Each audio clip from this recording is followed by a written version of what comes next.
Kita mulai. Bismillahirrahmanirrahim. Assalamualaikum warahmatullahi wabarakatuh. Bihamdillahi wassalatu wassalamu ala rasulillah wa ala alihi wa sahbihi wa mawalah wa la hawla wa la quwata illa billahi wa ba'du. Alhamdulillah, segala puja dan puji hanya milik Allah subhanahu wa ta'ala. Salawat dan juga salam kita hadiahkan kepada Rasul kita Nabi besar Muhammad sallallahu alaihi wa ala alihi wasallam. Kita lanjutkan kajian kita, masih membahas kitab Minhajul Muslim, kitab yang menjelaskan tentang konsep hidup seorang muslim dalam Islam. Dan kita masuk pada pasal ke-8, bicara tentang bab as-salah, bab yang bicara tentang salat. Pembahasan salat ini tentu sangat penting sekali, karena bagaimanapun salat ini hubungan kita dengan Allah subhanahu wa ta'ala, di mana seorang muslim tidak boleh terputus hubungannya dengan sang penciptanya. Dan itu ada pada salat. Karena kita tahu bahwa kita mau tidak mau harus berjumpa dengan Allah subhanahu wa ta'ala.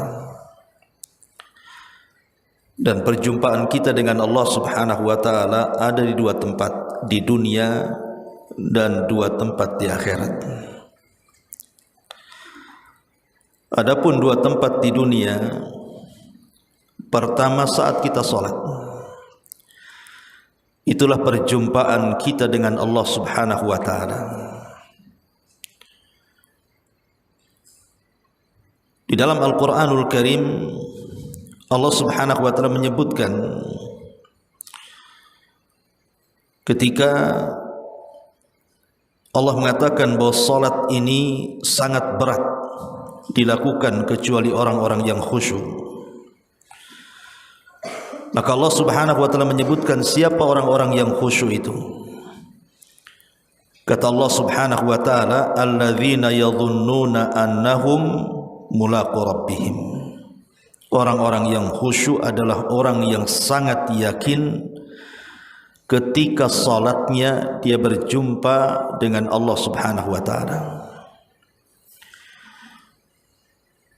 Karena bagaimanapun manusia ini banyak masalah. Saya, ibu, siapapun pasti adalah masalah. Karena masalah hidup ini tidak mungkin tidak, harus ada.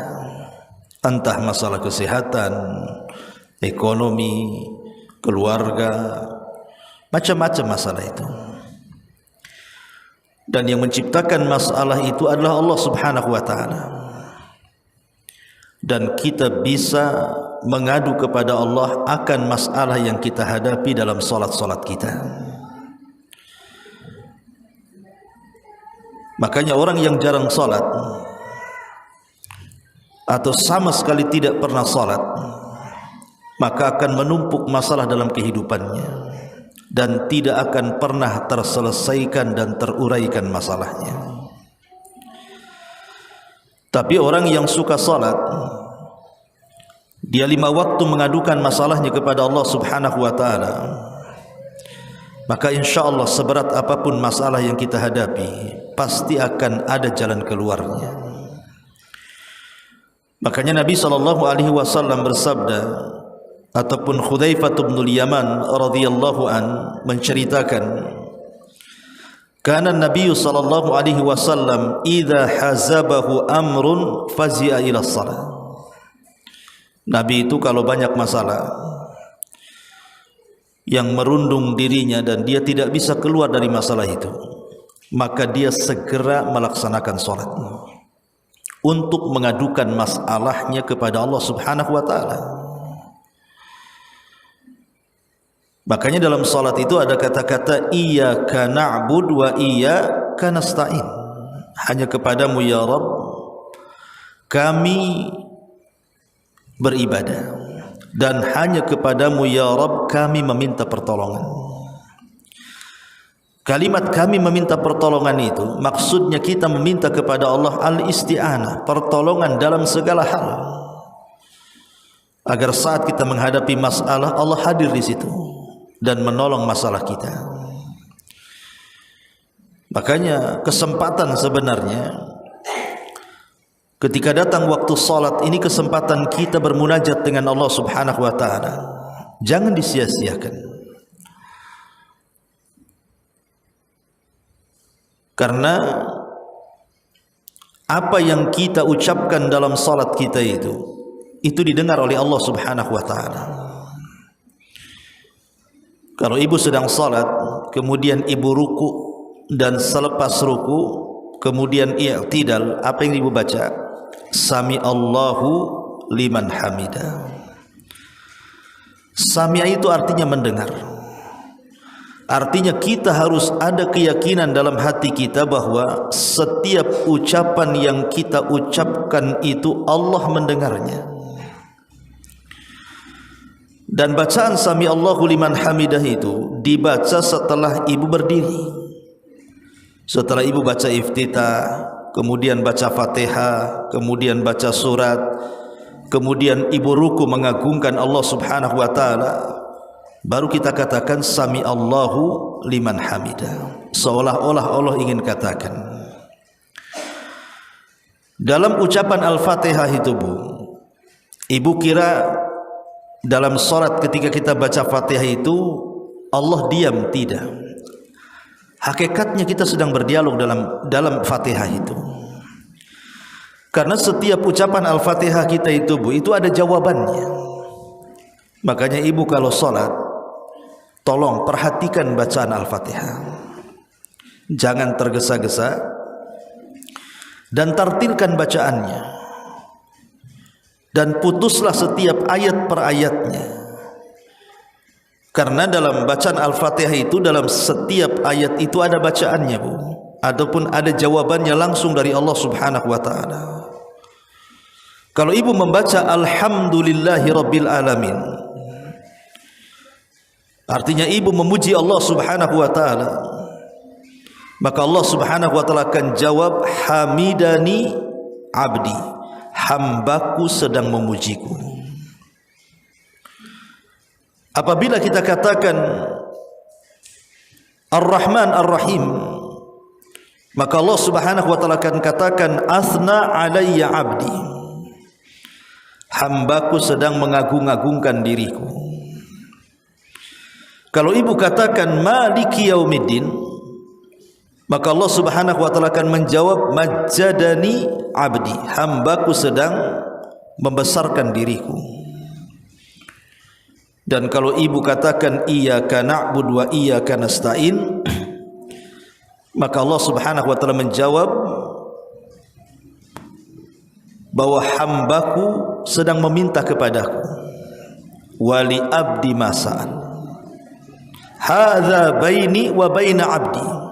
Wali abdi masa'al, inilah antara hubunganku dengan hambaku, dan aku akan memberikan apapun yang dimintanya. Dan juga ketika kita mengakhiri Al-Fatihahnya ihdinas siratal mustaqim siratal ladzina an'amta alaihim ghairil maghdubi alaihim waladdallin, juga sama Allah mengatakan hadza baini wa baina abdi wa li abdi masa'al.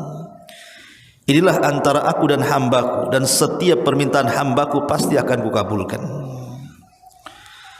Jadi ketika ibu mengucapkan Sami Allahu liman hamidah, kita harus yakin bahwa Allah itu maha mendengar. Mendengar ketika kita memuji Allah Subhanahu wa taala dengan mengatakan alhamdulillah. Mendengar ketika kita memuji Allah Subhanahu wa taala dan mengagungkannya dengan mengatakan Ar-Rahman Ar-Rahim. Mendengar ketika kita membesarkan Allah Subhanahu wa taala dengan ucapan Maliki Yaumiddin. Dan kita harus yakin bahwa ibadah yang kita lakukan, permintaan tolong kita kepada Allah dalam kalimat Iyyaka nasta'in, semua didengar Allah, termasuk doa kita ihdinas siratal mustaqim. Kita meminta hidayah kepada Allah Subhanahu wa taala, Allah mendengarnya. Sehingga ketika kita kemudian ruku dan kita membesarkan Allah Subhanahu wa taala, maka kita katakan sami Allahu liman hamidah. Allah itu mendengar doa-doa kita dalam satu rakaat pertama. Begitu juga rakaat yang kedua, begitu juga rakaat yang ketiga ataupun yang keempat. Makanya ibu harus yakin bahwa setiap ibu ketika berdiri dalam salat itu, dan setiap panjatan-panjatan doa yang ibu panjatkan dalam salat itu, ketahuilah sami Allah, Allah itu mendengar dan Allah pasti mengijabah. Makanya kenapa ibadah yang paling efektif untuk berdoa dan supaya doa-doa kita mudah didengar dan dikabulkan oleh Allah Subhanahu wa taala adalah dengan cara salat.